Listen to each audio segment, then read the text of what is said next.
What is breaking the fourth wall? Put up a picture of a 15-year-old girl.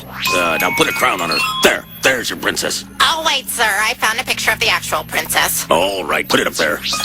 Oh, wow. What are the odds? Well, it is a cartoon, sir. What did I tell you about breaking the fourth wall, Carl? Sorry, sir. Breaking the fourth wall can be defined as a dramatic technique in a work of fiction where characters display an awareness that they are in such a work. The name fourth wall comes from the way a stage is designed. In facing the imaginary fourth side of a set, the actors look out into the audience. In film and TV, the fourth wall is the side that is never filmed due to the equipment occupying that space. Call if you need us.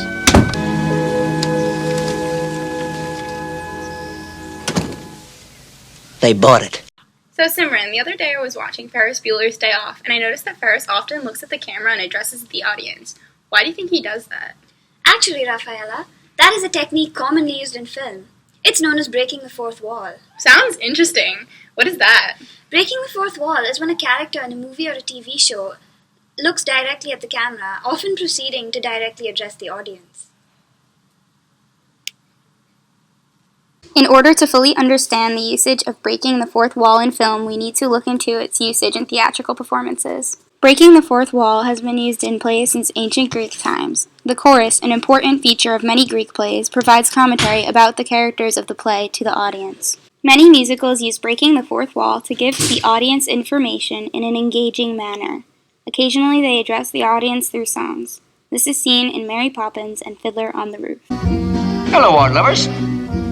Today I'm a screever, and as you can see, a screever's an artist of highest degree. A fiddler on the roof. Sounds crazy, no? But here, in our little village of Anatevka, you might say every one of us is a fiddler on the roof. Oh, so wouldn't an example of that be from Woody Allen's movie Annie Hall? Yeah, that's a really good example, actually. Let's take a look at that. I've always felt he was essentially a technical filmmaker.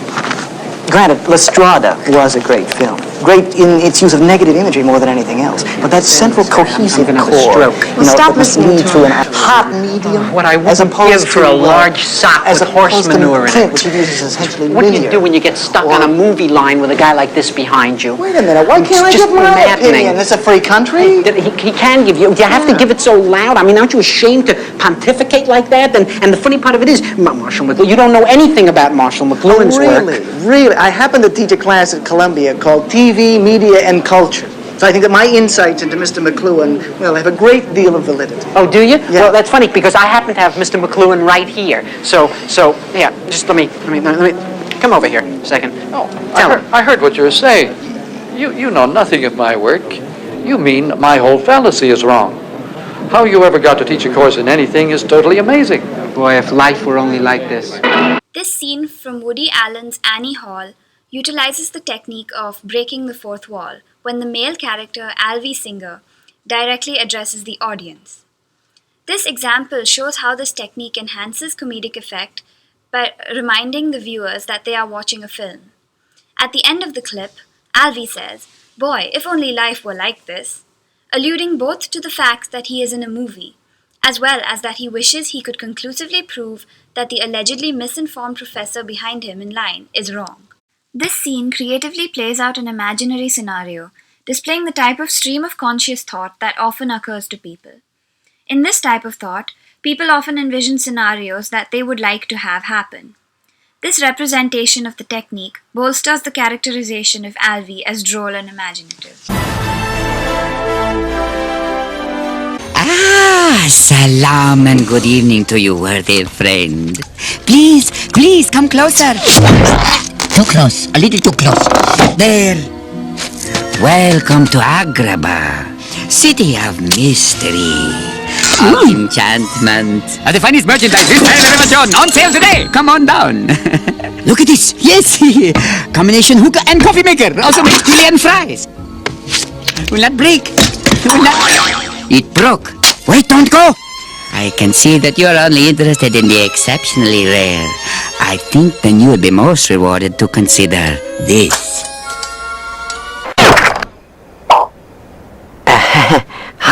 Excuse me, 2 seconds here. I'm the one in the car, remember? This story's about me, not him. Okay, you got it? Alright, we're gonna move ahead. Sorry to slow you down.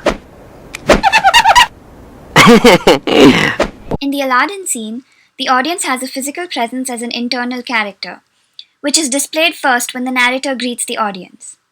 This internal character is holding a camera, which is evidenced when the narrator invites the audience to come closer, and the camera physically presses against him as he objects. Too close, a little too close.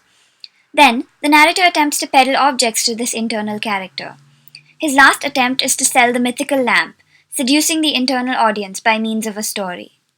This technique of breaking the fourth wall is unique because the audience is an active participant, rather than a general audience to which the character airs their opinions. Both Aladdin and The Emperor's New Groove use distinctive forms of breaking the fourth wall. These movies are both aimed at children, and the implementation of this device helps to keep the children interested and entertained. In this scene in The Emperor's New Groove, Kuzco breaks the fourth wall by physically pausing the film and drawing on the screen, while reminding viewers that he is the protagonist. This usage of the device also serves to emphasize his characterization as self-centered. Today everything is different. There's no action. I have to wait around like everyone else. Can't even get decent food. Right after I got here, I ordered some spaghetti with marinara sauce and I got egg noodles and ketchup. I'm an average nobody. Get to live the rest of my life like a schnook. They're probably watching me. Well, let them. Let them see what kind of a person I am. I'm not even gonna swat that fly. I hope they are watching. They'll see. They'll see and they'll know. And they'll say, why, she wouldn't even harm a fly. In example 3, both of these films break the fourth wall more subtly. The characters both simply look at the camera. In Goodfellas, the protagonist Henry Hill performs voiceovers throughout the film. However, in this scene, his character also looks at the camera while he reveals in a voiceover that he is no longer a powerful member of the mob, but just a regular schnook. This method enhances the message because he is now a nobody like the members of the audience at which he now looks. In Psycho, the character Norman Bates looks at the camera while a voiceover in his murdered mother's voice narrates his thoughts. Spoiler alert, he murders his mom. Then he finally looks at the camera at the end of the scene. This action is unnerving because it seems as if this mentally disturbed murderer is invading the safety that is associated with being a viewer.